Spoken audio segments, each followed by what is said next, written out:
जय गुरुजी, शुक्राना गुरुजी, अनंतम अनंतम शुक्राना गुरुजी। आपने मेरे को सत्संग शेयर करने का मौका दिया और मैं आज अपने जो भी सत्संग शेयर करूं, बस गुरुजी जो मुझसे शेयर करवाएं।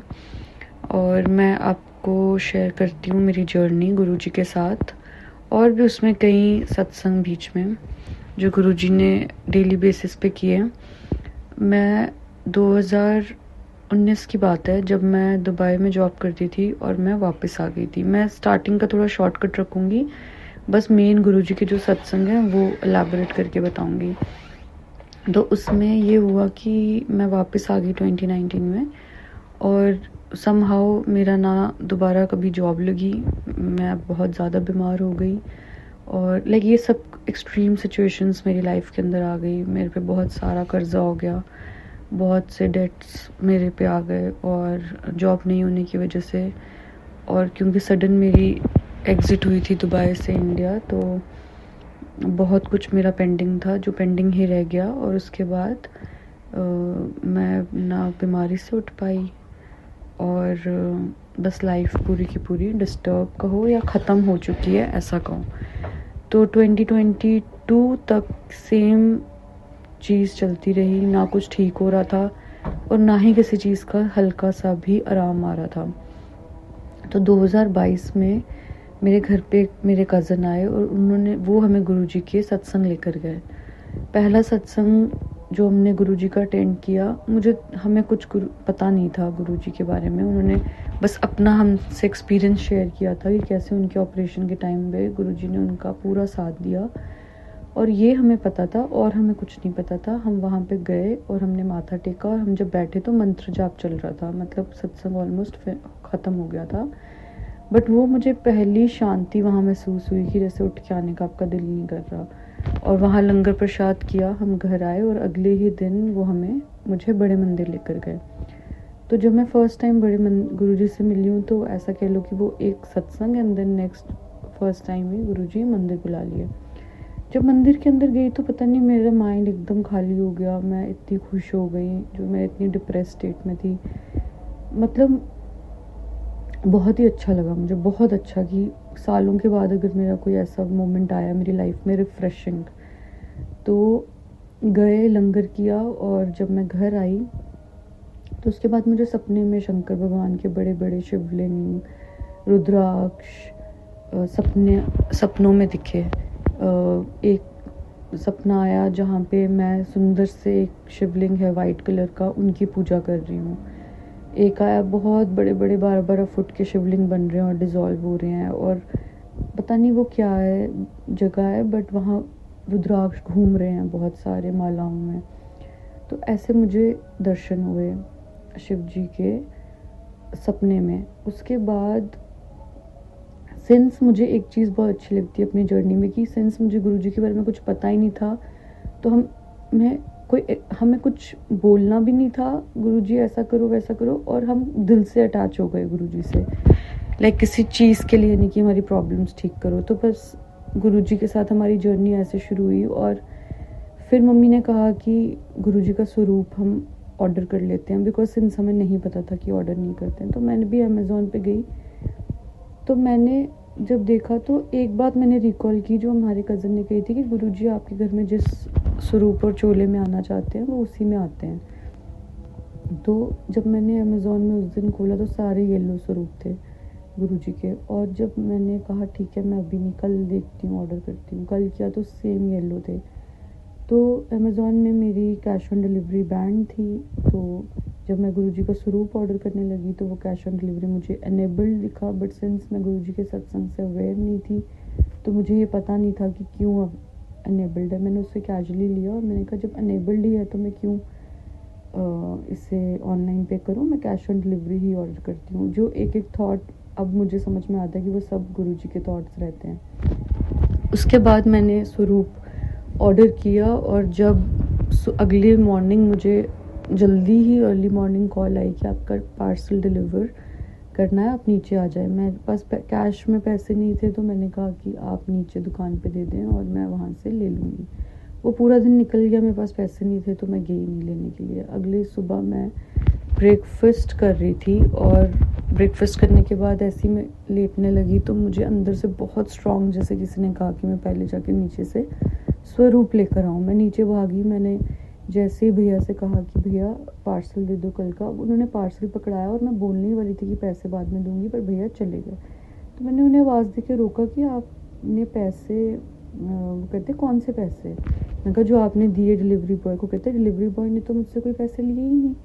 और मैं वहीं पे थोड़ा सा फ्रीज़ हो गई कि ये कैश ऑन डिलीवरी ऑर्डर पे डिलीवरी बॉय पैसे क्यों नहीं लेगा। एंड इंस्टेंट मुझे स्ट्राइक हुआ, ये गुरुजी ने हमारे साथ पहला सत्संग किया जो लिटरली गुरुजी ने हमें खुद स्वरूप दिया, और वो डिलीवरी बॉय नहीं। मैं तो यही समझती हूँ कि गुरुजी खुद हमें स्वरूप देने आए, नहीं तो कोई भी डिलीवरी बॉय पैसे क्यों नहीं लेगा। मैं ऊपर आई बहुत ही खुश, और मैंने उन्हीं अपने कज़न को कॉल किया और वो बहुत खुश हो गई कि देखो गुरुजी आपके घर कितनी जल्दी आ गए, और ये आपके लिए बहुत बड़ा सत्संग किया गुरुजी ने, जो आपको खुद स्वरूप गुरुजी ने दिया है without money, because Guruji new कि हमारे पास पैसे नहीं हैं। कैश क्या, मेरे पास तो अकाउंट में भी पैसे नहीं थे, ना ही घर पे थे। तो हम एकदम फाइनेंशियली ज़ीरो हो चुके थे लाइक 2019 से ही, और हम कभी फाइनेंशियल प्रॉब्लम हमारी ठीक नहीं हुई थी उस टाइम तक। उसके बाद क्या हुआ कि मैं ईशा फाउंडेशन गई, और वो भी मुझे गुरुजी ने ही भेजा, क्योंकि जब मैंने वहाँ अप्लाई किया तो वहाँ पे जो प्रोसीजर है जिसके थ्रू आप एंटर हो सकते हो, मेरा वो कोई भी प्रोसीजर नहीं हुआ। मुझे सडनली एक मॉर्निंग कॉल आती है और वो कहते हैं कि आपको कब आना है, मैं डेट देती हूँ, वो कहते हैं आप आ जाना, और ऐसा वहाँ नहीं होता है। और तब तो मुझे समझ में नहीं आया, मैं तो बस बहुत खुश हो रही थी कि इतने बड़ी लिस्ट थी हमारे ग्रुप की जिन्होंने अप्लाई किया था, और सिर्फ मुझे कॉल आई और मेरा एप्लीकेशन एक्सेप्ट हुआ। और जब मैं वहाँ पे गई तो मेरे 21 दिन मैं वहाँ रही, जहाँ पे मुझे अगेन वही मैंने देखा जो सपने में था। मैं 12 फुट का शिवलिंग मैंने वहाँ देखा, और वहाँ पे मुझे 8 दिन उन शिवलिंग का सेवा करने का मौका मिला। ये गुरुजी ने इतनी मेहर करी, नहीं तो ऐसे हमें कहाँ मौका मिल सकता था कि हम ऐसे शिवलिंग की सेवा करें 8 दिन लगातार मंदिर के अंदर, ऐसा तो कहीं मौका नहीं मिल सकता था। तो वहाँ पे मेरे 21 डेज़ रहे, और जब मैं वापस आई तो मेरी इच्छा हुई कि मैं वापस वहाँ पे जाऊँ।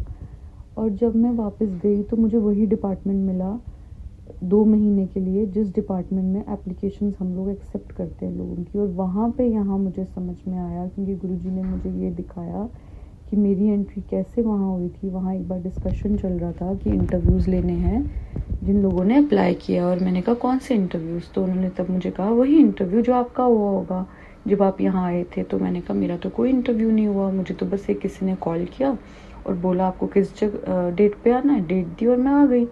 तो तब मैंने वहाँ सारा सिस्टम देखा कि बेसिकली इंटरव्यू होने के बाद अगर सिलेक्शन होती है तो वो हमारा वहाँ एप्लीकेशन में एक्सेप्ट करते हैं, और हमें ऑटोमेटिकली जो एक आईडी नंबर जनरेट होता है वो हमारे फ़ोन पे मैसेज आ जाता है।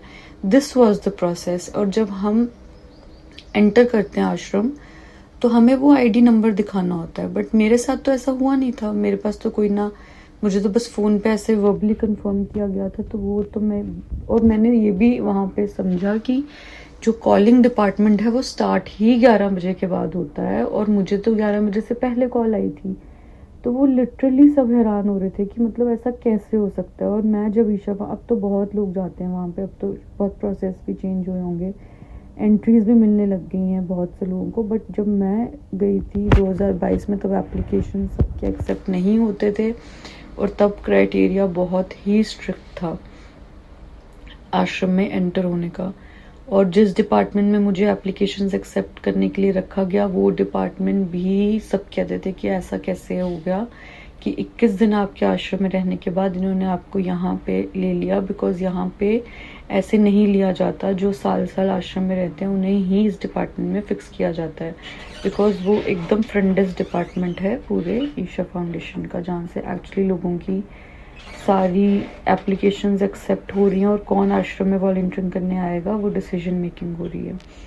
तो वहाँ पे मुझे मतलब बहुत मेस्मराइजिंग लगा कि मतलब गुरुजी को पता था कि इसका जाने का वहाँ मन है, और नहीं मतलब वहाँ जाना इजी था। तो उन्होंने मेरा कितना इजीली वहाँ पे करवाया, मुझसे सेवा करवाई मेरे वहाँ पे। मैं बहुत क्योंकि सिंस मेरे पिछले सालों में परेशान रहने की वजह से, हाइपरटेंशन से मेरा हार्मोनल इश्यू हो गया था, मैं ओवरवेट हो गई थी। तो मैं जब वहाँ रही, गुरुजी ने मुझे वहाँ हील भी किया, मेरा पूरा वेट शेड हो गया और मैं एकदम हेल्दी होके वहाँ से वापस आई। और इतना अच्छा सेवा का मौका दिया जो मुझे लगता है ये ज़िंदगी में नहीं मिल सकता है, ऐसा मौका वहाँ सेवा करने का। और फिर जब मैं वापस आई तो मुझे गुरुजी के कांस्टेंट मैसेज आते थे कि तेरा अब सब कुछ तेरे को लौटा देना है, तेरे को सब कुछ वापस मिल जाना है। और ऑनेस्टली कहूँ कि गुरुजी से इतना लगाव हो गया था कि इन चीज़ों पे अब ध्यान ही जाना बंद हो गया था, मटेरियलिस्टिक। और गुरुजी लिटरली मेरे साथ लंबे लंबे कॉन्वर्सेशंस किए थ्रू मैसेजेस, और मुझे इतना सहारा दिया, मेंटली सपोर्ट किया।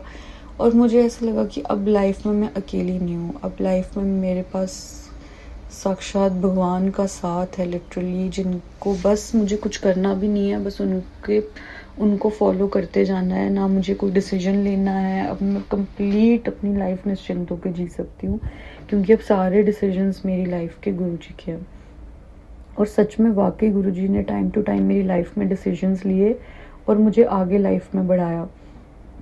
जैसे कि जब मैं ईशा से वापस आई तो मुझे गुरुजी ने मैसेजेस दिए कि अब 2023 आएगा और 2023 में तेरे को तेरी सारी खोई हुई चीज़ें वापस मिलेंगी, ऐसे नहीं मिलेंगी, दुगनी होके वापस मिलेंगी। और लिटरली मैं आपको कहूँ कि जब 2023 सत्संग स्टार्ट हुए, ये सिर्फ विश्वास की बात है। मैंने देखा बहुत लोग कहते हैं मैसेजेस ट्रू नहीं है, बट ये मतलब मैंने इन्हीं मैसेजेस को फॉलो किया है, क्योंकि ना ही तो मैंने कभी गुरुजी से बात की है, ना ही वो मेरे सपने में आके मुझसे कभी बात की है, कुछ भी नहीं मेरी इंटरेक्शन ऐसे गुरुजी से हुई ना कभी, ना मैंने उनको देखा है, ना अभी हम उन्हें देख पाते हैं।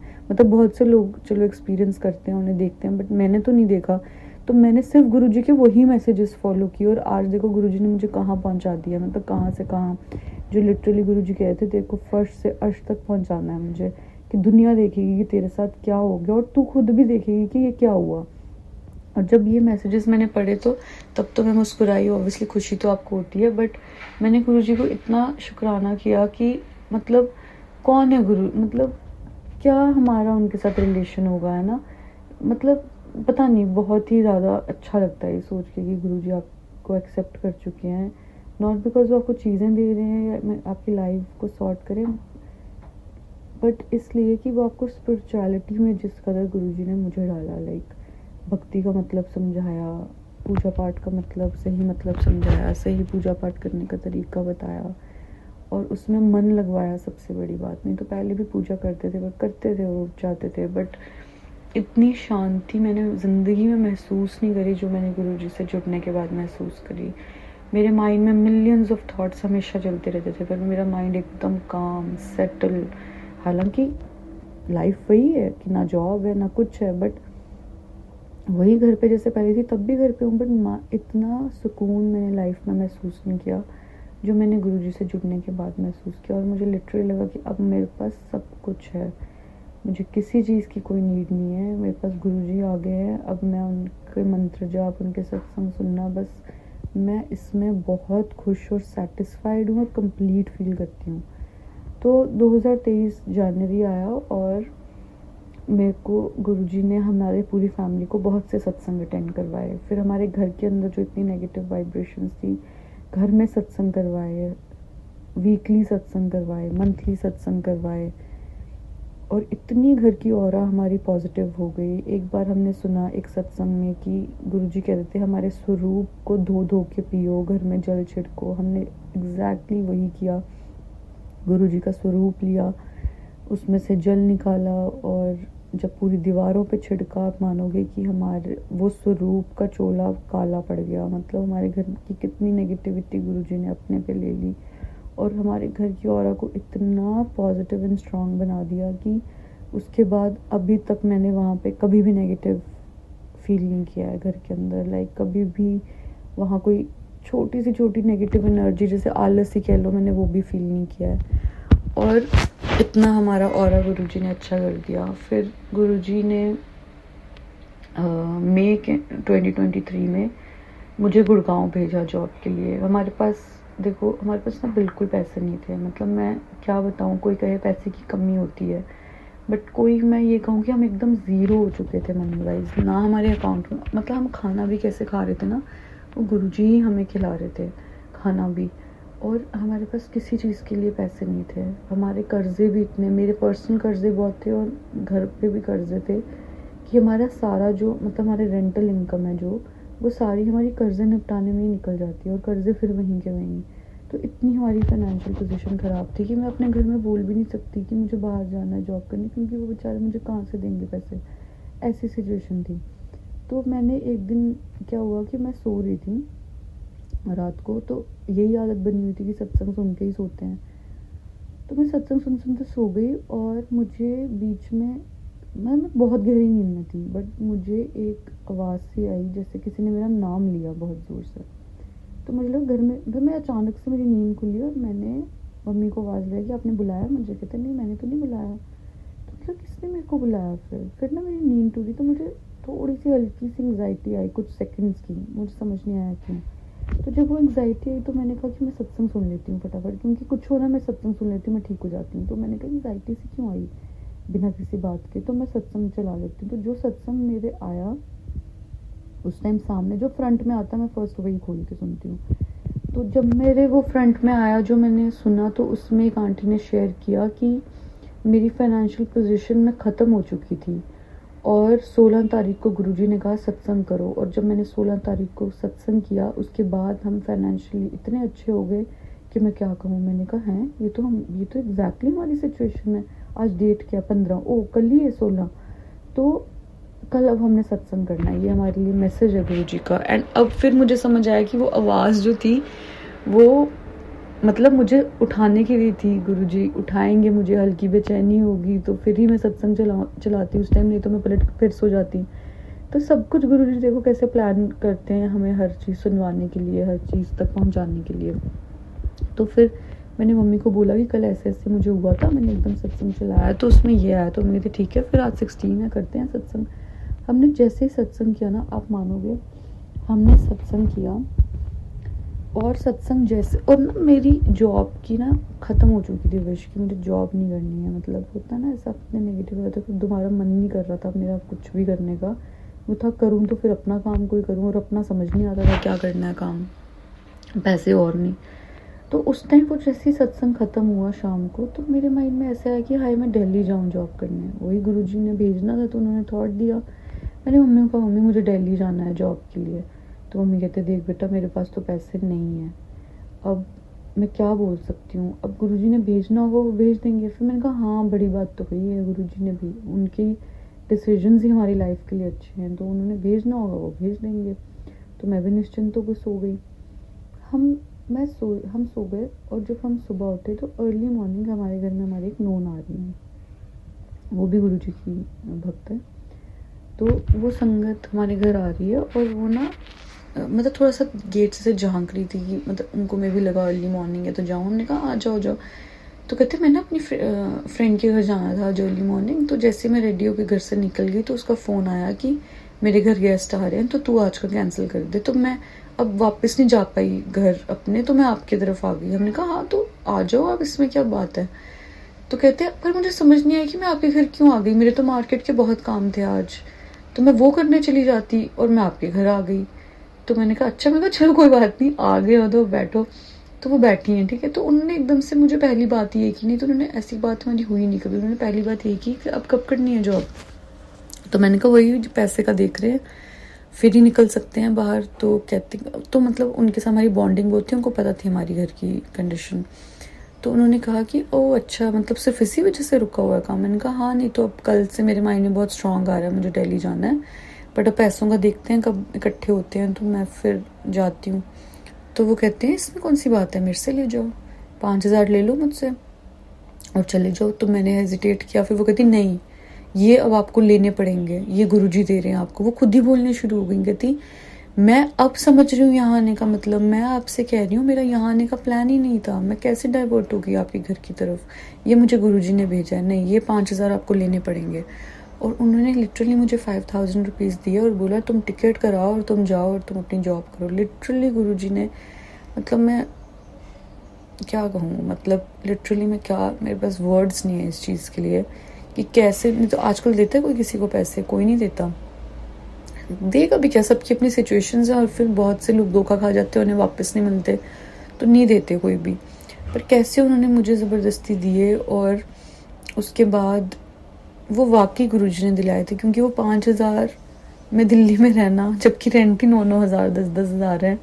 5,000 लेके मैं दिल्ली गई और एक पीजी में गई, और वहाँ पे रेंट था 9,000, और जॉब ढूंढनी थी, ट्रैवल करना था, इंटरव्यूज़ देने जाना था। तो सोचो वो 5,000 में इतनी बरकत करी गुरुजी ने। मैं लिटरली वो 5,000 मेरे, जब तक जॉब लगी, मेरे मतलब मेरे पैसे वो काफ़ी देर चले। और जो रेंट वाले थे, कौन आपको बिना रेंट के रहने देता आजकल दिल्ली के अंदर। बट वो अंकल को मैंने कहा, अंकल मेरे पास पैसे नहीं है, मेरी जब जॉब लगेगी मैं आपको दे दूँगी। तो अंकल ने मुझे शिफ्ट करने दिया, और उनका ठीक है आप तब दे देना। और उसके बाद डेली गुरुजी ने मुझे मंदिर बुलाया, लाइक 16 डेज लगातार गुरुजी ने मुझे मंदिर बुलाया। मेरे 2 बहुत बड़ी कंपनीज में इंटरव्यू हुए, जिन कंपनीज में पता नहीं कैसे इंटरव्यूज होते हैं, कभी कॉल तो आना, वहाँ प्रोसीजर बहुत डिफ़िकल्ट है, और वहाँ पे गुरुजी ने मेरे क्लियर करवाए दोनों interviews, and I was so happy. And उसके बाद गुरुजी का महासमाधि वाला दिन था 31 मई, मैं आश्रम गई, गुरुजी के बड़े मंदिर। वहाँ से जैसे ही घर वापस आई तो मुझे कॉल आती है एक एचआर की, 10 मिनट में इंटरव्यू है, रेडी हो जाओ। और मैंने वहाँ इंटरव्यू जो था, अब गुरुजी को पता था मैं इतनी 5-6 ईयर्स से मैं इतनी डिस्टेंस में चली गई हूँ जॉब और पढ़ाई की, कि मेरी इंटरव्यू की तैयारी भी कोई नहीं थी, और मैं बस मंदिर से घर पहुँची थी, and in 10 minutes they were saying interview है।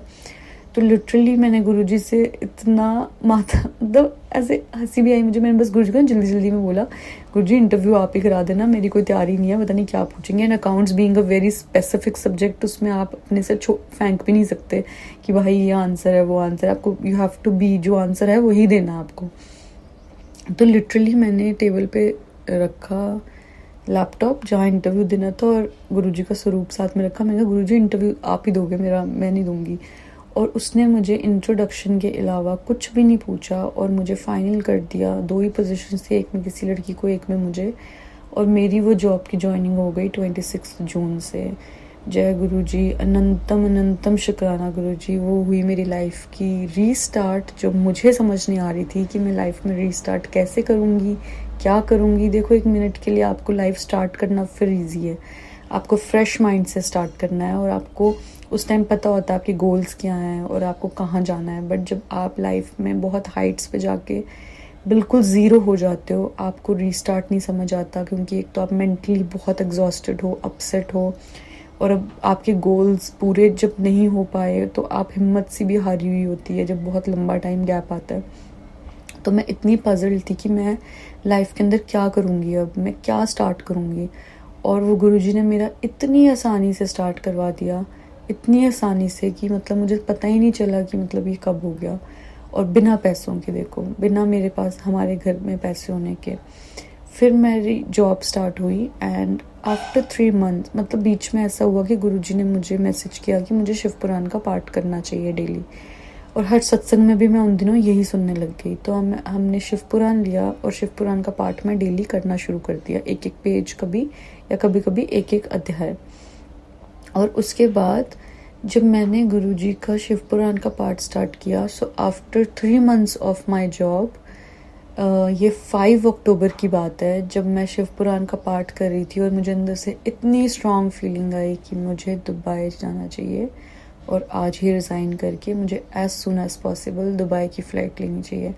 एंड संगत जी, मैं आपको ये बताऊं कि मैं दुबई जाने का सोच भी नहीं सकती थी, बिकॉज दुबई के बहुत ही स्ट्रिक्ट लॉज एंड रूल्स हैं।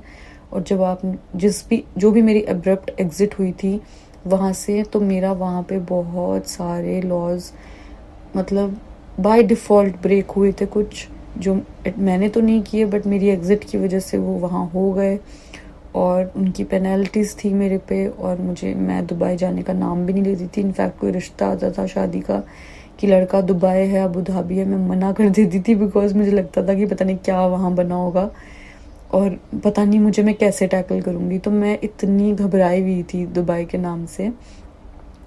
बट आप और मुझे उसके अलावा भी सारे फॉरेन के ही रिश्ते आते थे, तो मैं सारे मना कर देती थी कि ये सब लड़के बाहर हैं और मैं नहीं करूँगी किसी से भी, because Dubai is so like आजकल इतना लोग फ्रीक्वेंट जाते हैं कि इट्स लाइक कि जाओ चलो 4 दिन की छुट्टी के लिए दुबई चलते हैं, तो मैं जाऊँगी तो वहाँ पता नहीं क्या निकलेगा, and then I don't want to be in trouble. तो इस वजह से, क्योंकि डेलिबरेटली तो नहीं मैंने कुछ भी किया, बट हो तो गया था, तो उस वजह से मैं नहीं जाती थी। बट आप मानोगे, जब गुरुजी ने वो थॉट दिया, मैं एकदम, मेरे में कहाँ से हिम्मत आ गई, एंड आई वाज लाइक मैं जाऊंगी। एंड मेरे घर वाले डर गए कि ये क्या बोल रही है, दुबई जाएगी, हमें यहाँ बैठ के टेंशन हो जाएगी अगर एयरपोर्ट पे कुछ हो गया। मैं कहा गुरुजी भेज रहे हैं, उनका डिसीजन है, उनके डिसीजन को हम कैसे मना कर सकते हैं। और अगर गुरुजी डिसीजन ले रहे हैं मेरे लिए दुबई भेजना, तो ज़रूर उन्होंने मेरी लाइफ को वहाँ आगे प्लान करके रखा, तो I don't have to fear anything. और आप मानोगे, सिंस मेरे को पता नहीं था ना कि ऐसे आगे अब इन 3 मंथ्स मेरा बन जाएगा दुबई जाना। मैं तो 2 साल प्लान कर चुकी थी इस कंपनी में कि हाँ, after 4 years I have got job, 4.5 years मुझे जॉब मिली है, तो अब तो मैं 2 साल यहीं टिक के करूँगी। अब हमारे प्लान्स कुछ और हैं, बट गुरुजी के प्लान्स हमारे लिए बिल्कुल कुछ और है।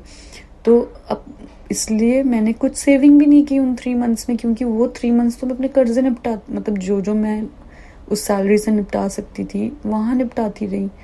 तो अब मैं 0 अकाउंट पे चल रही हूँ, और दुबई जाना है और पैसे नहीं है, और मुझे कोई टेंशन नहीं है, मतलब अलग ही चल रहा है। और उसके बाद मैंने फ़्लाइट की टिकट करने के लिए, वो जो उस मंथ सितंबर में सैलरी थी, वो चलो मेरे पास लकीली पड़े थे, तो मैंने फ़्लाइट की टिकट तो कर ली खुद।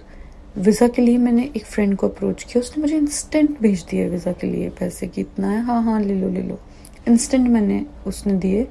तो गुरुजी ने हर तरफ से मेरा ज़रिया बना दिया, वीज़ा हो गया मेरा, टिकट हो गई। तो दुबई जाने के लिए तो यही करना है, और ज़्यादा प्रोसीजर्स नहीं है। और एक मेरा फ्रेंड था दुबई में, वो दुबई में उसको 5 years हो गए थे, मैंने उससे कॉल किया और उसने मेरे रहने के अरेंजमेंट्स कर दिए। उसने कहा रेंट मैं आधा करवा दूंगा, बट आधा पे करना पड़ेगा। मैंने कहा ठीक है, और बस मैं आ रही हूँ, और घर वाले कह रहे हैं पता नहीं क्या कर रही है वो इतना। मैंने कहा नहीं, मैं तो सिर्फ गुरुजी के कहने से चल रही हूँ, मुझे नहीं अब ना ही डर लग रहा है, ना ही मुझे कुछ हो रहा है नेगेटिव, और मैं बस गुरुजी जो मुझे कहना चाहते हैं, मैं उनकी बात को आंखें बंद करके मानना चाहती हूँ। तो मैं दुबई की 1 महीना नोटिस पीरियड सर्व किया। उसके बाद आप देखो गुरुजी ने कैसे मेरे सत्संग अलाइन किए। मैं 3 महीने दिल्ली रही, मेरा कोई सत्संग मुझे इनवाइट नहीं आया, जानती नहीं थी किसी को कहाँ से आता। बट उस बीच क्या हुआ, अक्टूबर की बात है, बीच के नवरात्रे चल रहे थे, और मैं जाती हूँ बड़े मंदिर। ऑटो में मुझे एक आंटी मिलती हैं जो कहती हैं कि पता है आपको, वो ना मैं गुरुजी के अच्छे सत्संग शेयर करने लग गई जो उनके साथ हुए थे, और मुझे बहुत अच्छी डिवाइन सत्संग एकदम गुरुजी के इतने अच्छे लगे उनके सुन के। और उन्होंने फिर दरबार दिखाया। मैं दरबार, ऐसा दरबार नहीं देखा मैंने किसी के घर पे इतना सुंदर, वो बड़े मंदिर से कम नहीं था दरबार उनके घर लगा हुआ। तो वो मैंने कहा हाय, मेरे को दर्शन करने हैं यहाँ पे, मैं कर सकती हूँ? तो कहते हैं हाँ, हमारे घर ना सत्संग है, आप आ जाना। और सत्संग की डेट देखो, जिस दिन मेरा लास्ट डे था ना of submission of all the things, laptop और ये वो सब देना है, उस दिन वो सत्संग था। लाइक 6 नवंबर की मेरी दुबई की टिकट कटी थी, और 5 नवंबर को वो सुबह मुझे सत्संग अटेंड कर 4 नवंबर को सॉरी, वो मुझे सत्संग अटेंड करना था। और उसके बाद 5 नवंबर को मेरा डुगरी का जाना गुरुजी ने वहाँ बुला लिया। तो देखो कैसे हुआ कि 4th को मैं उनके घर सत्संग गई, 5th को मैं डुगरी गई, फिर 6th मॉर्निंग को मैंने अपना सारा सामान पैक किया और मैं चली गई बड़े मंदिर। और बड़े मंदिर से डायरेक्ट मैं एयरपोर्ट गई हूँ। तो वो 3 days कॉन्स्टेंटली गुरुजी ने बुला के कैसे ब्लेस करा, और मैं एयरपोर्ट गई। मैं बहुत एक्साइटेड हूँ, मेरे माइंड में कुछ आ ही नहीं रहा है जो इतनी चीज़ें पहले चल रही थी कि यार ऐसा होगा वैसा होगा, मैं उनका क्या करूँगी, कैसे हैंडल करूँगी। नहीं, बस ये था गुरुजी भेज रहे हैं और मैं जा रही हूँ। और मैं जैसे ही एयरपोर्ट पहुँचती हूँ, बस वो तो जो था पहले माइंड में वो तो होना ही था। तो उन्होंने मुझे रोक लिया। जब उन्होंने वहाँ पे रोका तो मतलब जब थोड़ा सा इंक्वायर किया मैंने कि क्या वजह बनी है, तो उन्होंने तब मुझे बताया कि आपके ऊपर यहाँ पे 2 पुलिस केस हैं। और मैंने कहा कि ये किस चीज़ के लिए? तो उन्होंने कहा जो आप जिस घर में रह रहे थे वहाँ पे आपने जो कीज़ का मतलब भिजवा दी थी टाइम से, वो तो ठीक है, बट एक प्रॉपर हैंड ओवर होता है। दुबई में एक रूल है कि जब आप घर को हैंड ओवर करते हो कंपनी को वापस, तो एक पूरा प्रोसेस फॉलो होता है, और अगर आप वो प्रोसेस फॉलो नहीं करते हो तो कोर्ट केस बनता है। तो उन्होंने वो मुझ पे कोर्ट केस किया था और 49,000 दिरहम्स का मेरे पे फाइन लगाया था, जो तो मेरे पता नहीं कौन से जन्म में ही दे पाती, which is equal to 10-11 lakhs। तो वहाँ 3 घंटे मुझे बिठा के रखा, मैं कॉन्स्टेंटली मंत्र जाप। वो कहते हैं हमने पुलिस को आपके लिए मेल की है कि क्या हम इन्हें एंटर करवा सकते हैं, अगर पुलिस बोलेगी कन्फर्मेशन देगी तो आप तभी एंटर कर पाओगे। बट ऑनेस्टली इतनी ज़्यादा स्ट्रेसफुल सिचुएशन में मुझे एक सेकंड नहीं लगा कि हाय मैं क्यों आ गई, वो चीज़ नहीं मुझे लगी। बाकी मैं नॉन स्टॉप डर में गई थी, to be very honest, but मैं नॉन स्टॉप हर सेकंड गुरुजी का मंत्र जाप कर रही थी। आफ्टर 2.5-3 आवर्स बंदा आता है और वो मेरा पासपोर्ट लेके और वो मुझे एयरपोर्ट के पुलिस स्टेशन ले जाता है। और जब मैं उस पुलिस स्टेशन में बैठी, माय गॉड, मुझे ही पता मेरी क्या हालत हो रही थी, और मैं इतना मंत्र जाप कॉन्स्टेंटली कर रही थी। और पुलिस वाले जो बाकी वालों से इंक्वायरी कर रहे थे इतना चिल्ला रहे थे सब पे, इतना चिल्ला रहे थे कि मैं कह रही थी गुरुजी मुझे इस जगह से निकालो, किसी तरह निकालो, ये क्या हो रहा है। और इन्होंने मुझे क्यों नहीं बताया। जब मैं यहाँ दुबई आने लगी थी तो मैंने उनको अप्रोच किया था, मैंने ये भी कहा था कि मैं दुबई आ रही हूँ, तो उन्होंने मुझे क्यों नहीं बताया केस और इतना फ़ाइन है। उन्होंने तो कहा हाँ ठीक है आ जाना, जब दुबई आओगे हमारे ऑफिस आके क्लियर कर देना पेमेंट। तो मैंने, क्योंकि मैंने 2 महीने पहले घर की चाबी भिजवाई थी, 2 महीने का रेंट पेंडिंग था, तो इन्होंने मुझे कुछ भी नहीं बताया। और मैं यहाँ बैठी हूँ आज पुलिस स्टेशन में। हाँ, बट आप मानोगे जब उसने पुलिस वाले ने मेरा टर्न आया, मुझे बुलाया, तो मतलब ये कैसे पॉसिबल है। वहाँ इंक्वायरी होनी थी, सीआईडी वाला मुझे बाहर ही कह रहा था कि अंदर जाके कोई बात नहीं, जो जो सिचुएशन रही आप एक्सप्लेन कर देना, फिर देखेंगे क्या कर सकते हैं। और मैं जब वहाँ पे गई हूँ तो पुलिस वाले ने मुझे मेरा पासपोर्ट दिया, साइन करवाए एक टैब पे, और कहता जाओ, कुछ पूछा ही नहीं, कुछ भी नहीं पूछा मुझे। और मैं बाहर आई, I was literally in tears कि गुरुजी ने मुझे कैसे बचाया है। और मतलब आई कुडंट बिलीव दिस। और मेरा एक चेक भी बाउंस हुआ था जो सिक्योरिटी चेक था, तो 2 केस थे। और मैं वापस आई थैंक्ड हिम सो मच। मैं मतलब कोई वर्ड्स नहीं है मेरे पास इस शुक्राना की गुरुजी के लिए। और मैं जब वापस आई तो मैंने कहा ठीक है, पैसे तो मेरे पास वैसे भी नहीं है, जब मेरी जॉब होगी तो मैं जाकर पैसे उनको पकड़ाऊँगी 2 महीने के, और नेगोशिएट करके फ़ाइन माफ़ करवा के।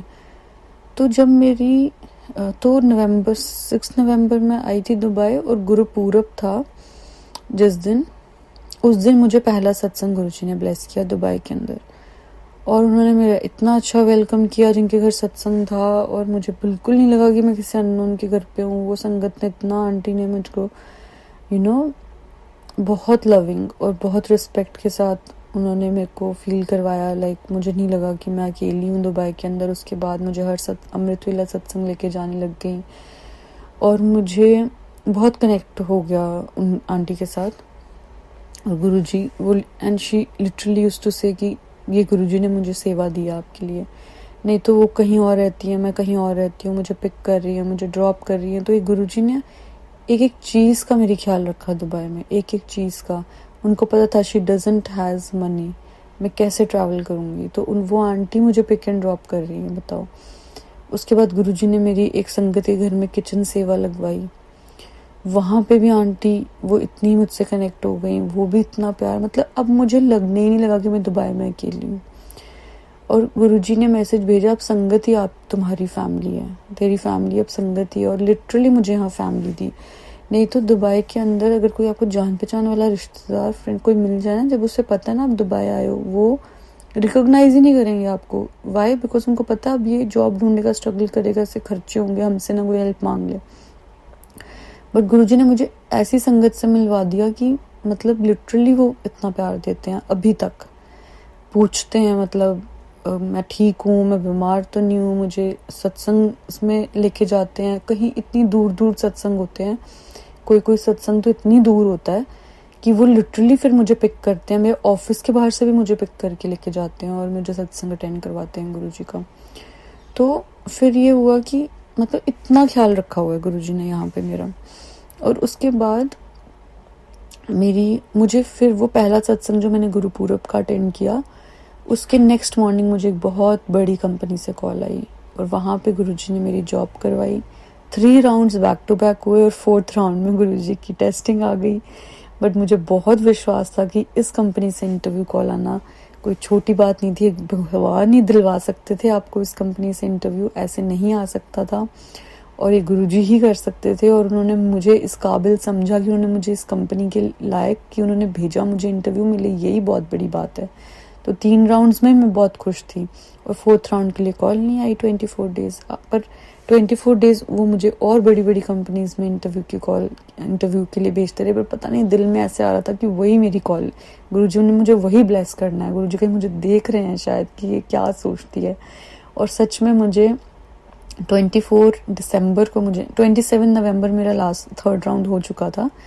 बट 24 दिसंबर को मुझे गुरुजी का मैसेज आता है, कल क्रिसमस है और मैं तेरे को बहुत अच्छी न्यूज़ दूंगा, तेरा मेरी क्रिसमस हो जाएगा।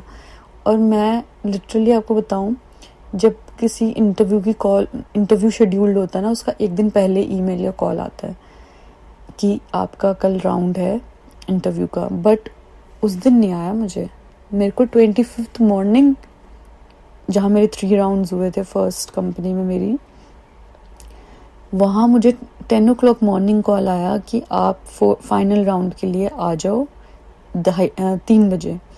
और मैं इतनी एक्साइटेड कि गुरुजी ने लिटरली कल मुझे ये मैसेज दिया है और मैं इंटरव्यू गई हूँ, मैं वहाँ 2:30 बजे ही पहुँच गई हूँ।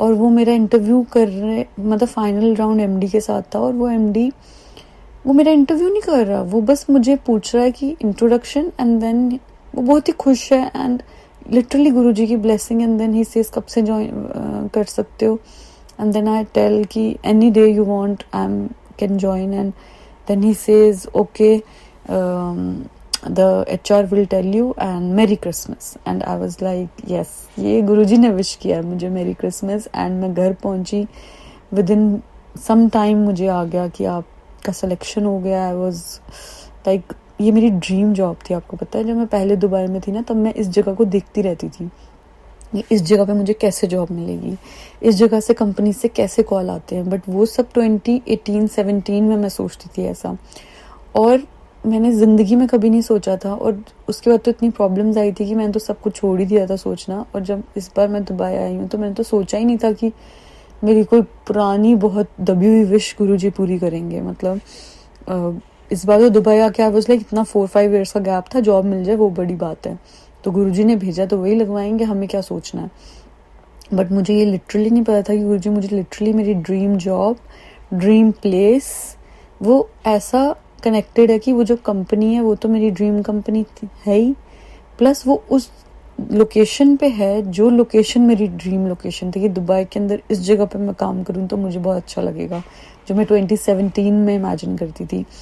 और गुरुजी ने वो विश पूरी करी मेरी। और इतना अच्छा, मतलब एकदम स्टाफ भी इतना अच्छा है। नहीं तो कॉर्पोरेट जॉब मुझे बिल्कुल पसंद नहीं थी, मैं करती थी बट सिर्फ सैलरी, पैसा कमाना है, करियर बनाना है इसलिए। But first time I am loving my job. मैं अब काम, मतलब गुरुजी लिटरली आपको काम भी सिखाते हैं, वो बात बहुत सच है।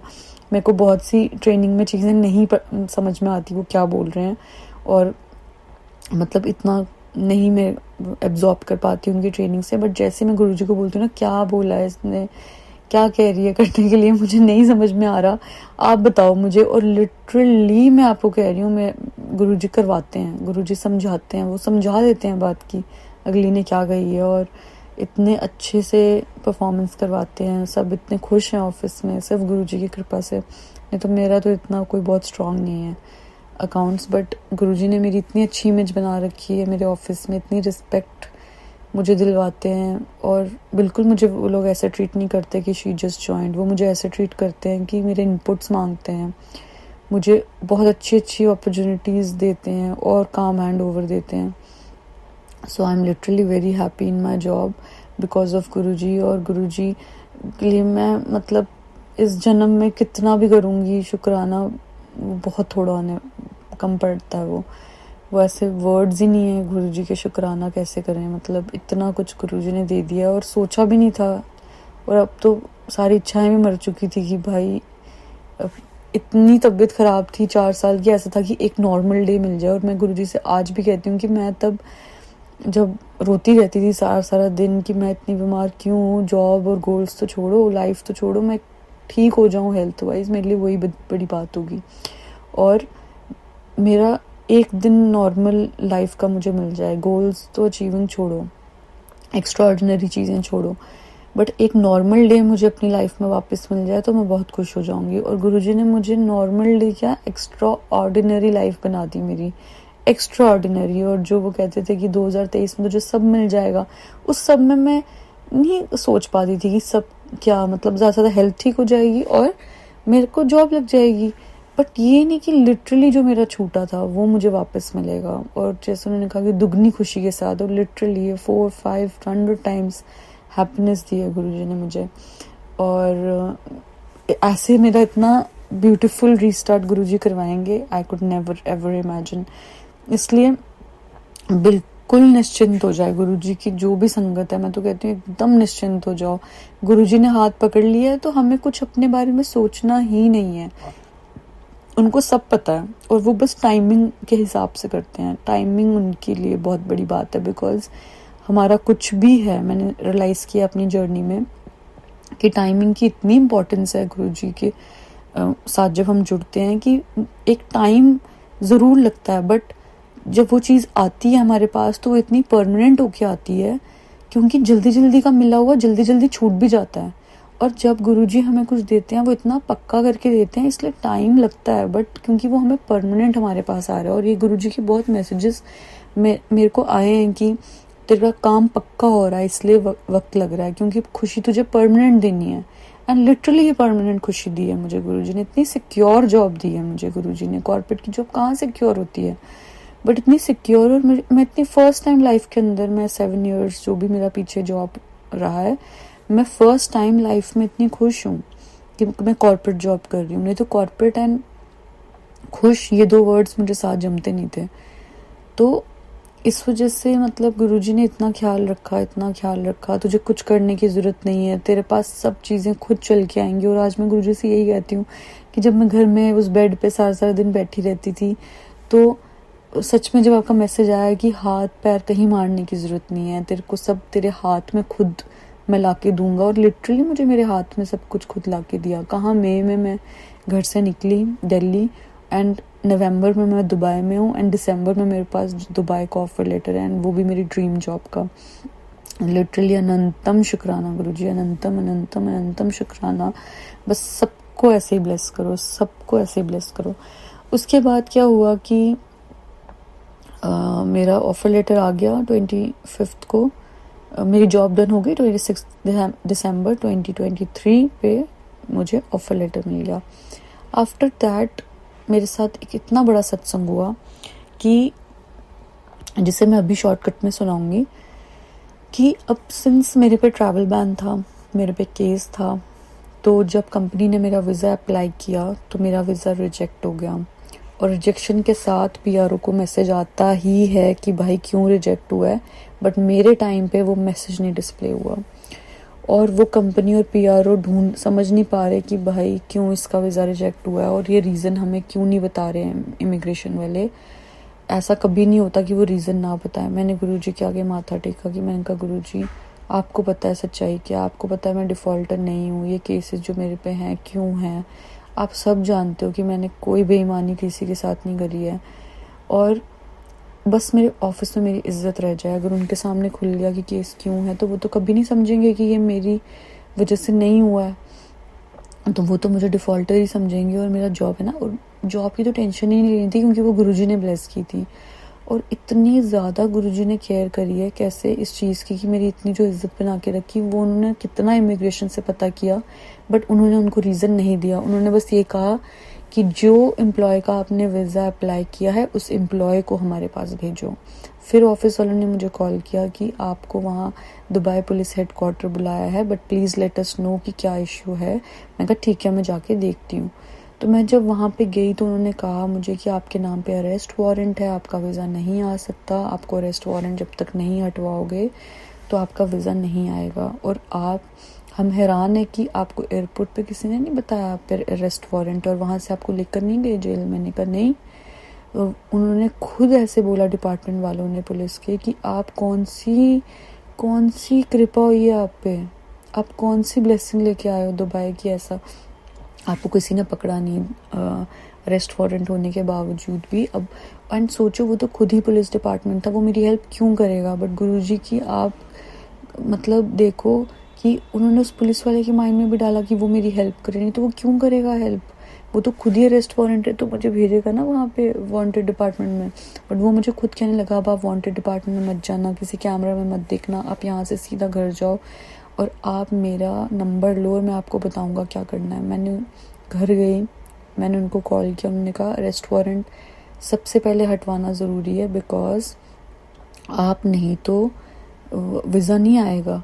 तो मैंने कहा और ये सब कुछ मुझे 24 आवर्स के अंदर करना था बिकॉज आपको पता है मेरे को ऑफिसर ने कहा था कि प्लीज़ अपडेट अस कि आपको क्या बोला गया है नेक्स्ट मॉर्निंग। तो मैं क्या करती, गुरुजी ने 24 आवर्स के अंदर मतलब लिटरली मेरी कैसे हेल्प करी है कि मुझे जब उन्होंने बोला कि आपको जिन्होंने केस किया उनके ऑफिस जाके बात करो वही हटा सकते हैं। जब मैं ऑफिस गई तो उन्होंने कहा आपको 10,000 दिरहम्स पे करने ही पड़ेंगे, उसके बिना हम अरेस्ट वारंट नहीं हटाएंगे।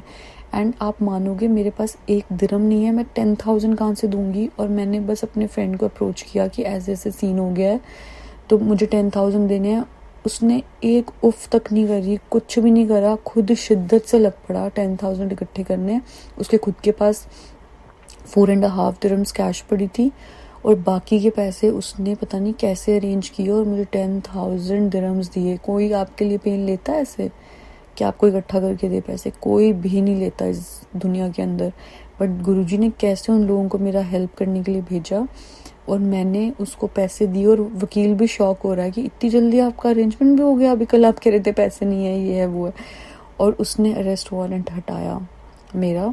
अब आप देखो मेरा वीज़ा रिजेक्ट हुआ है तो वो तभी, अब देखो मेरा वीज़ा होल्ड पे नहीं गया था कि जब मैं वहाँ से अरेस्ट वारंट क्लियर करवाती तो मेरा वीज़ा मतलब आ जाता अपने आप होल्ड हट के। मेरा रिजेक्ट हुआ था तो पीआर को फिर से रीसबमिट करना है, फिर आएगा। बट हुआ ये कि अब अरेस्ट वारंट तो हट गया, सब कुछ हो गया उसी दिन। बट अब मैंने जब इन्फॉर्म करना था वहाँ पे तो मैंने यही बोला कि नहीं वो तो मेरे विजिट वीज़ा के डेज एक्सटेंड हो गए थे, उन्होंने वो छोटे से सिग्नेचर के लिए मुझे बुलाया था।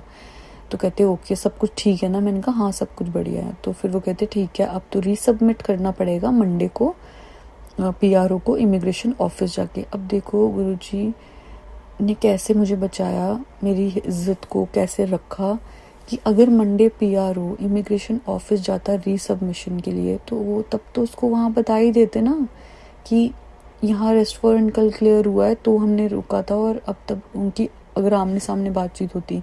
तो देखो मंडे को ऐसा सीन हुआ, पूरे दुबई के अंदर बारिश की बाढ़ आई हुई और इतने अलर्ट्स हो गए कि कोई अपने घर से नहीं निकलेगा। मतलब ये मैं सपने में नहीं सोच सकती थी। मतलब फ्राइडे को मैंने ऐसे बोला कि गुरुजी ये क्या कह रही है मेरे को कि मैं मंडे को पीआरओ को इमिग्रेशन ऑफिस भेजूंगी। चलो ठीक है अब तक आपने संभाला है, आप आगे भी आप ही संभालोगे। मैं निश्चिंत होकर सो गई और मंडे को बाढ़ आ जाएगी, मैं जिंदगी के अंदर नहीं सोच सकती कभी। और सब अपने अपने घर में रह गए। And can you believe without resubmission of my visa Tuesday morning मेरा वीज़ा आ गया है। और वो मुझे मेरे फ्रेंड ने स्टेटस पता करके दिया। और जब मैंने एचआर को कॉल किया कि माई visa is approved, she is shocked, how, हमने तो अप्लाई नहीं किया है, हाउ इट कैन कम। मैं पीआरओ से बात करती हूँ और उसके पास अभी तक इन्फॉर्मेशन नहीं है और आपको पहले इन्फॉर्मेशन मिल गई। मैंने कहा हाँ। She was happy but then she was shocked कि उसको लगा शायद पीआरओ अपना काम ठीक से नहीं कर रहा, बट उससे क्या हुआ था कि गुरु पीआरओ की गलती नहीं है, वो गुरुजी ने मेरा इज्जत रखने के लिए उन्होंने कैसे खुद ही मेरा वहाँ वीज़ा अप्रूव करवा दिया है, लाइक बिना कुछ प्रोसेस के।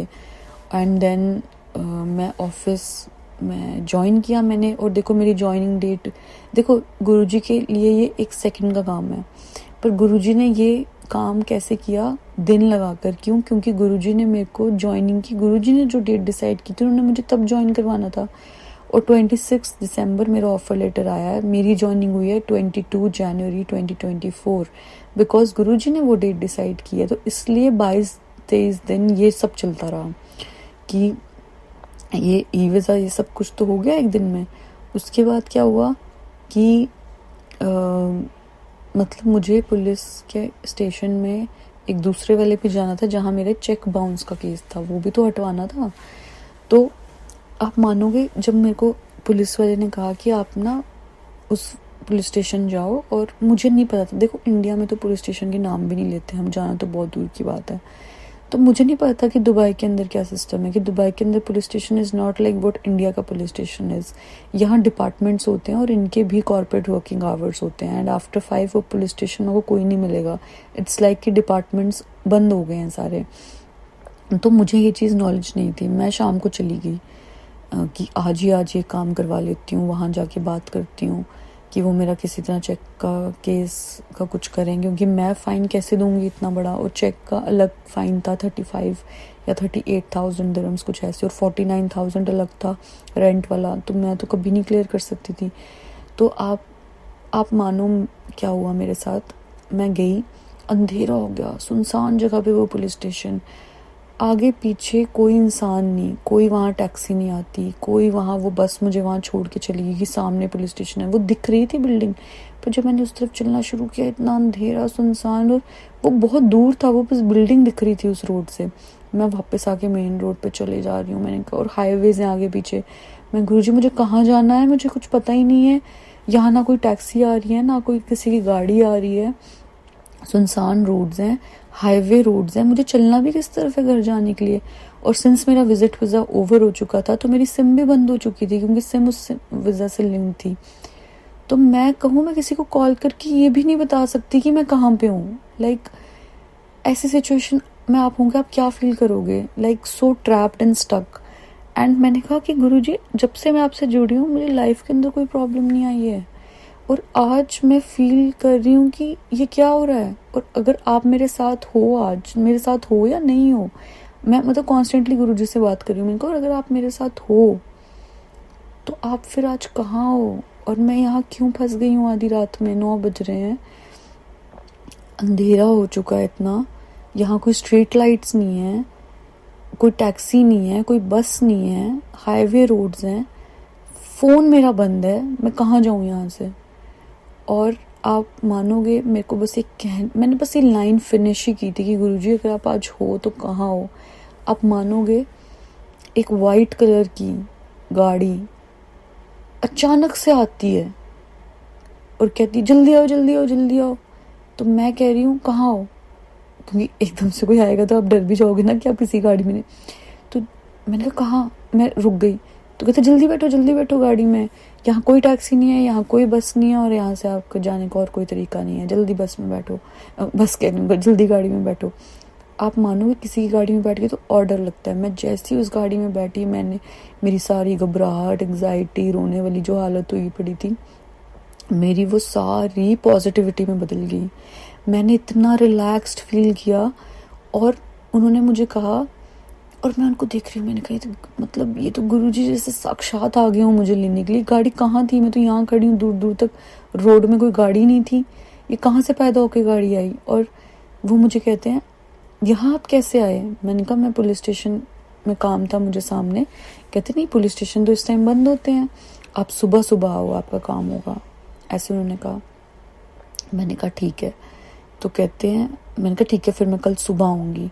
कहते हाँ। फिर कहते आप कहाँ से हो। मैंने कहा मैं जम्मू से। कहते मैं दिल्ली से आया। एंड मैं उन्हें घूर रही हूँ, बस मैं एकटक उन्हें देखे जा रही हूँ कि गुरुजी हैं। कहते नहीं तो ये क्यों बोलेंगे मैं दिल्ली से आया। एंड उसके बाद देखो क्या हुआ, ऐसी स्पीड में उन्होंने गाड़ी चलाई, ऐसी स्पीड में, इतनी स्पीडिंग तो मैंने कहीं नहीं देखी दुबई के अंदर भी। और मुझे झटके में ड्रॉप कर दिया जहाँ पे से मुझे अपने घर के लिए मिलना था। और उसके बाद जब मैं उतरने लगी तो कहते कल जब आप आओगे ना, आपको यहाँ से तो कुछ नहीं मिलेगा जाने के लिए, तो आप मुझे कल मॉर्निंग में कॉल करना, आप मेरा नंबर लिख लो। मैंने उनका नंबर लिखा और उन्होंने कहा मेरा नाम अजय। मैंने अजय गुरुजी करके उनका नाम सेव कर दिया। जब उतरने टाइम में उनको थैंक यू करूँ, वो मुझे कुछ बोले ही ना, बस ऐसे चुप, एकदम साइलेंट। मैं कहा थैंक यू अंकल। उनका कोई रिस्पॉन्स नहीं, वो एकदम चुप है। और मैं उतर गई। उसके बाद नेक्स्ट मॉर्निंग ही मैं गई, क्योंकि ना नेक्स्ट मॉर्निंग आना आपका काम होगा। आप मानोगे मैं नेक्स्ट मॉर्निंग गई, वहाँ पे मेरे सामने पुलिस वाले के साथ एक लड़की बैठी थी जिसका सेम केस चल रहा था, रेंटल। और वो उसको कह रहे थे कि अब तो जेल ही होगी और जो भी प्रोसेस है वो होगा। और वो रो रही थी बहुत ज़्यादा। और अगले टेबल पे जो पुलिस वाला था उसके पास मुझे भेजा केस डिस्कस करने के लिए। मैं जैसे ही और गुरुजी ने उस दिन मुझे सुबह मैसेज भेजा था हनुमान चालीसा का पाठ करते जाना, तो मैं रास्ते भर हनुमान चालीसा का पाठ करते गई थी। और जब मैं वहाँ गई तो वही सेम पुलिस वाला एकदम ऐसे कि क्यों नहीं पे किया, क्यों ये क्यों वो।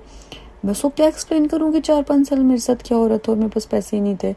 अब वो थोड़ी सोचेंगे, वो सोचेंगे जानबूझ के पैसे नहीं दिए इन्होंने। तो मैंने कहा गुरुजी इतने सवाल मेरे पे फेंक रहा है, मैं क्या जवाब दूँ। तो मैंने एकदम से वो फ़ोन पे जो हनुमान चालीसा का स्क्रीनशॉट लिया था वो टेबल पे रखा और मैंने जाप करना शुरू कर दिया। और आप मानोगे उसने 10 सेकंड के लिए इमीडिएटली अपनी आंखें बंद की, जो मुझे इतने सवाल कर रहा था। आंखें बंद की, आंखें खोली, कंप्यूटर में कुछ किया और कहता जाओ खलास, ख़त्म आपका केस। मैंने कहा व्हाट, मतलब इतनी सेकंड्स में ये चीज़ हुई कि मैं ही प्रोसेस नहीं कर पाई। मैंने कहा ख़त्म, हाँ ख़त्म हो गया आपका केस और अब आपको यहाँ आने की ज़रूरत नहीं है, हमने अपने स्टेशन से आपका केस क्लियर कर दिया। हाउ, ये गुरुजी कैसे, मतलब 1 सेकंड में गुरुजी ने मेरा वो 38,000 दिरहम्स का जो फाइन था वो चेक बाउंस हो गई। और मेरे सामने वो लड़की की कार्रवाई चल रही है सेम केस की, और मेरा ऐसे मतलब उन्होंने खारिज कर दी, मतलब ख़त्म। कि मैं जब बाहर आई तो मैं कंफ्यूज हूँ कि एक बार फिर कंफर्म कर लूँ कि ये मेरे साथ हुआ क्या। मैं अंदर गई तो मैंने कहा अब मतलब मुझे कुछ इसमें करने की ज़रूरत है और आप घर जाओ और आपका केस ख़त्म हो चुका है। और मैं अब इस पुलिस स्टेशन में आपका कोई केस नहीं है। मैं इतनी खुश घर आई, घर क्या आई, नीचे गई और मैंने कहा हाँ वो जो अंकल मुझे कल छोड़ के गए थे उन्होंने तो कहा था मुझे कॉल करना क्योंकि कुछ मिलेगा नहीं। तो मैंने, आप मानोगे मैंने उस नंबर पे डायल किया जैसे ही और मैंने कहा हाँ अंकल कल आपने मुझे ड्रॉप किया था तो आप आज आ जाओ, मैं आ गई हूँ पुलिस स्टेशन से, मुझे घर जाना है तो मुझे प्लीज़ आप आ जाओ पिक करने। तो आपको पता है वहाँ से अंकल क्या कहते कौन से पुलिस स्टेशन से मैंने आपको कल पिक किया था। मैंने कहा कल नहीं, आपने मुझे रात को पिक किया और उसके बाद ड्रॉप किया था, फिर आपने नंबर देके कहा कि मुझे मॉर्निंग में कॉल कर लेना। तो कहते हैं 1 सेकेंड आप कौन सी जगह की बात कर रहे हो। जब मैंने उन्हें जगह बताई दुबई के अंदर तो वो कहते हैं मैं दुबई का हूँ ही नहीं, मैं अबू धाबी का हूँ और मैं कल इस जगह पे दुबई में आया ही नहीं हूँ। And I am so shocked. और मैंने एकदम से फ़ोन काट दिया एंड मैंने कहा गुरुजी, मतलब लिटरली गुरुजी मुझे लेने आ गए थे। और मैंने फटाफट व्हाट्सएप पे गई उस नंबर पे डीपी चेक करने के लिए और वो सच में एक लड़की ने बुरके में उसमें अपनी डीपी लगाई थी और नाम उन्होंने मुझे अजय बताया। तो मतलब आप ये खुद सोचो कि जब मैंने गुरुजी से कहा कि गुरुजी आप कहाँ हो और मेरे पास फ़ोन नहीं है, रास्ता नहीं है जाने के लिए, कोई कन्वेंस नहीं है, तो गुरुजी खुद ही मुझे साक्षात लेने आके मुझे ड्रॉप करके गए हैं। मतलब ये मेरी ज़िंदगी का इतना बड़ा सत्संग कि मतलब आप यहाँ से ये सोचो कि कोई चीज़ है ऐसी लाइफ के अंदर कि आपको गुरुजी उसमें से नहीं निकालेंगे, नहीं, कोई ऐसी चीज़ नहीं है। ये सत्संग मेरे लिए इतना बड़ा सत्संग था कि मैं पूरी लाइफ के लिए इतनी बेफिक्र हो गई कि अगर मैं केच्ड भी हूँ ना किसी सिचुएशन में कि आपको उस सिचुएशन से निकलने का कोई रास्ता नहीं है तो गुरुजी मुझे वहाँ से आके निकाल के ले जाएंगे। मतलब मेरे को अब सोचना ही नहीं है लाइफ के अंदर कुछ, वो लिटरली वो सिचुएशन थी मेरे लिए। आप सोचो कि मतलब मैं इस चीज़ को मल्टीपल टाइम्स रिपीट कर रही हूँ कि मैं अभी भी वो सुन के मैं एकदम मेस्मराइज होती हूँ कि मतलब लिटरली गुरुजी ही आ गए मुझे लेने के लिए। और वो नंबर अभी तक मैंने सेव ही रखा है। और ऐसे मतलब मेरा यहाँ पे गुरुजी ने क्लियरेंस करवाया, मेरी ऑफिस में इज्जत मेरी बना के रखी, मुझे जॉइनिंग करवाई 22 जनवरी 2024 को। इतना अच्छा दिन था वो, वहाँ राम मंदिर की स्थापना हुई थी उस दिन पे, तो कितना अच्छा दिन था वो जब गुरुजी ने मुझे ज्वाइन करवाया। और अब तक गुरुजी ने मेरी जॉब को इतना सिक्योर और अच्छे से चला रहे हैं, सब गुरुजी की कृपा। और ऐसी गुरुजी सबको सबको सबको ब्लेस करें, सबको ब्लेस करें। और यहाँ पे एक 2-3 संगत लेडीज़ हैं जो, एक संगत के लिए तो मैं सुनती हूँ उनमें से कि वो तो किसी को लेके नहीं जाती, वो तो किसी से बात ही नहीं करती, वो आपको सत्संग लेके जाती है। मतलब गुरुजी की मेहर देखो। तो ऐसे गुरुजी कनेक्ट करते हैं आपको सबके साथ, वो मुझे सत्संग लेके जाती हैं। एक मतलब वो 3 है और तीनों गुरुजी की वो संगत लेडीज़, वो आंटी मुझे सत्संग लेके जाती हैं हर सत्संग में। तो मुझे कुछ सोचना ही नहीं है, मुझे पिक ड्रॉप सब करती हैं। तो ऐसे करके गुरुजी पे मतलब ऐसे हो जाओ ना कि बस गुरुजी आप हो, आपके अलावा तो कुछ है ही नहीं ज़िंदगी में, और करना भी क्या आपके अलावा और कुछ ज़िंदगी में, बस आपके साथ साथ साथ साथ चलते रहें। तो लाइफ के लिए तो सोचना ही नहीं है, लाइफ तो गुरुजी ने खुद ही सेट कर देनी है, और जिस हिसाब से सेट करनी है उसमें ही हमारी खुशी है। ये मैंने अपने जर्नी से देखा और सीखा। तो ये मेरा आज का सत्संग इतना, और मैं आपको नेक्स्ट शेयर करूँगी बहुत सारे सत्संग गुरुजी ने और जो मेरे साथ किए। अभी के लिए बहुत बहुत बहुत बहुत शुक्राना मेरा सत्संग सुनने के लिए। और आप सबको भी गुरुजी जो जो सुन रहे हैं ऐसे ही ब्लेस करें। और मैं कहती हूँ गुरुजी ने जैसे मुझे ब्लेस किया वैसे ही गुरुजी सारी दुनिया को ब्लेस करें और सब गुरुजी की संगत हो जाएं। बहुत बहुत बहुत शुक्राना आंटी मेरा सत्संग शेयर करने के लिए। और बहुत से लोगों को इसमें से हिम्मत मिलने वाली है, बहुत सारे लोगों को। शुक्राना गुरुजी, अनंतम अनंतम अनंतम शुक्राना गुरुजी।